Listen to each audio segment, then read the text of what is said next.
Let's begin what's trending with reactions trailing President Bola Ahmed Tinubu's directive to ministers and heads of federal government agencies to reduce the number of vehicles in their convoy to 3.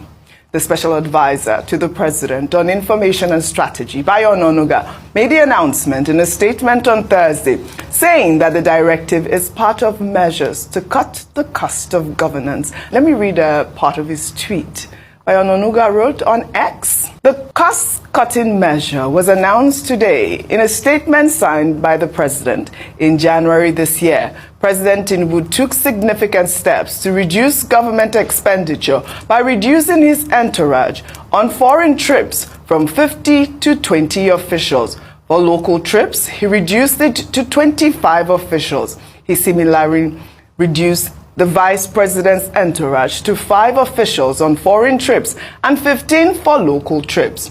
In the directive issued today, President Tinubu also ordered all ministers of state and heads of agencies to have at most 5 security personnel attached to them.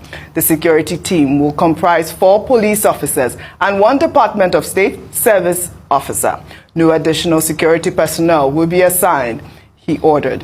President Tinubu instructed the National Security Advisor to engage with the military, paramilitary, and security agencies to determine a suitable reduction in their vehicle and security personnel deployment. All right, let's take some reactions from users on X. This is from Akin, who wrote, "This may be a good beginning if the following are equally reduced. 1.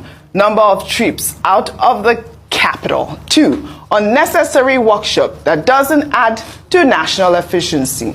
3. Balanced budget to discourage borrowing. 4. CBN governor should have a limit to what he can buy. 10 billion naira for official cars should be investigated. 5. Office of the First Lady should be scrapped immediately. 6. All contracts must be procured by our rules. Variations should be declared illegal. 7. Wike should show respect to every Nigerian. 8. The president should cut his trips." I mean, that was so funny. Not as funny, given that Wike only last week told people to shut up if you think you know something. Now, let me take another tweet. This person wrote, "Let's give a resounding round of applause to our dear President Tinubu for his cost-cutting measure he just announced. I love President Tinubu. What about you?" Another Twitter user, Gutson, he wrote, "My question is, what benefit will this reduction in cost of governance have on ordinary Nigerians? There is nothing to applaud the president for. Nigeria is in a state of nowhere. Fix that 89% of Nigerians can barely feed because of the high cost of foodstuff. Fix that." Dr. Abatia, you want to speak on this story? Okay, very quickly. It's interesting that the presidency is now talking about reducing the cost of governance. Almost 2 days after that, the president himself further bloated the size of government. We had previously 45 ministers. By your own calculation yesterday, and by other people's calculation, we now had 48, which means the bureaucracy gets more bloated. Number 2, we've been talking about the Oronsanye report, which, recommended a leaner government. The Tinubu government at the time said they were going to deal with that report and implement it. This is almost the end of 2024. Nothing has been done. What we've been seeing, it's just cosmetic gestures. In January, the president said, he will reduce the number of entourage. But the same president has traveled 29 times in 17 months. The vice president has traveled 17 times in 17 months. It will have become 19, I think, if he had gone to Samoa, Apia Samoa, except that the windshield of the aircraft, was said to have been damaged in New York. I don't know how that could have happened.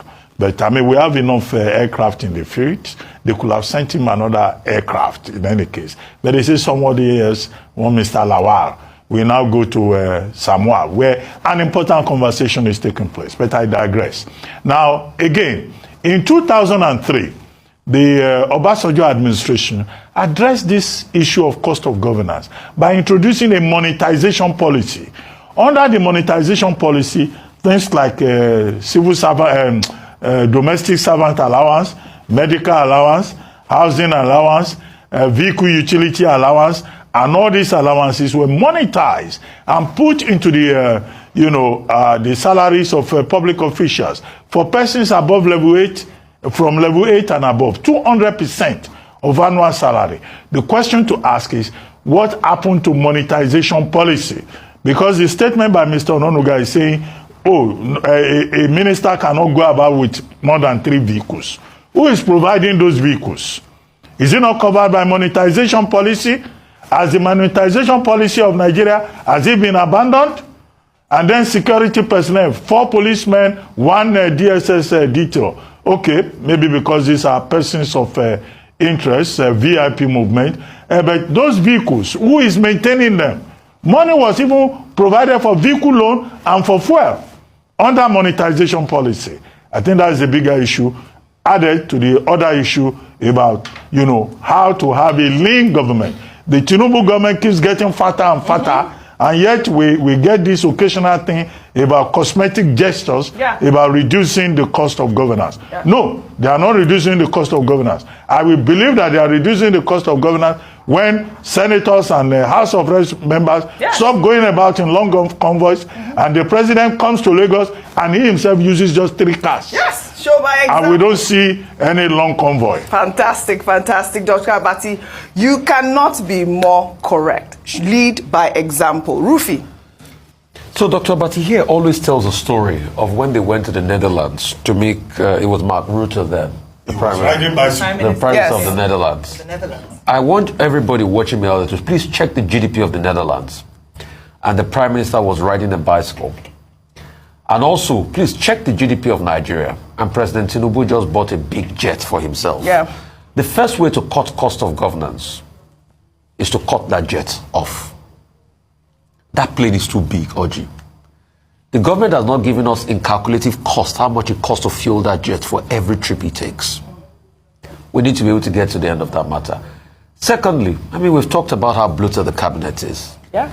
But even some decisions bringing about a livestock ministry, which should be normally under the agricultural ministry. We've talked about it. Under agriculture, and yes. You are trying to subsume a Niger Delta ministry, which is the key productive part of this country. Most of the forex of this country come from that Niger Delta ministry.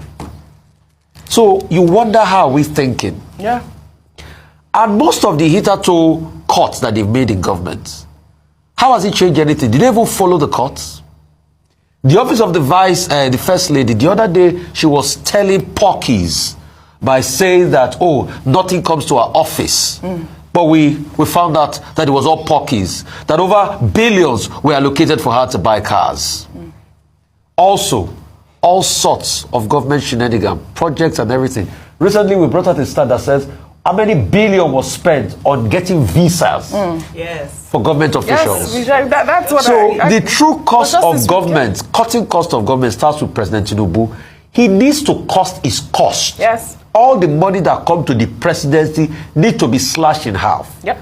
President Tinubu, you and your wife said you were rich already. Take up some of these bills. Right. The same president that his son was using presidential jets, wasn't it? I saw that video. Yeah, talking about the visa story. Personal money to run Nigeria. Yes. Well, I'm not saying she uses personal money. No. I'm saying because of your own personal money, cut some of these luxurious costs. We can't afford your lifestyle. We knew you were already rich before. You had your own private jet before you came to be president of Nigeria. We are saying cut your own lifestyle. We can't afford your luxuries. Rufai, talking about the private jet, somebody just sent me a video of the Singaporean PM, Lawrence Wong, traveling on a commercial flight after state protocols. But I know that it's going to be a huge, far-fetched idea for Nigeria for now, for using, commercial. British PM flies British Airways. British Airways. Yes. This is the Singaporean PM flying commercial. But sell off that big jet. Call the likes of Air Peace or other Nigerian airlines. Tell them to allot one jet that you can use for your foreign travels. Sell off that big jet. It's too costly, too expensive.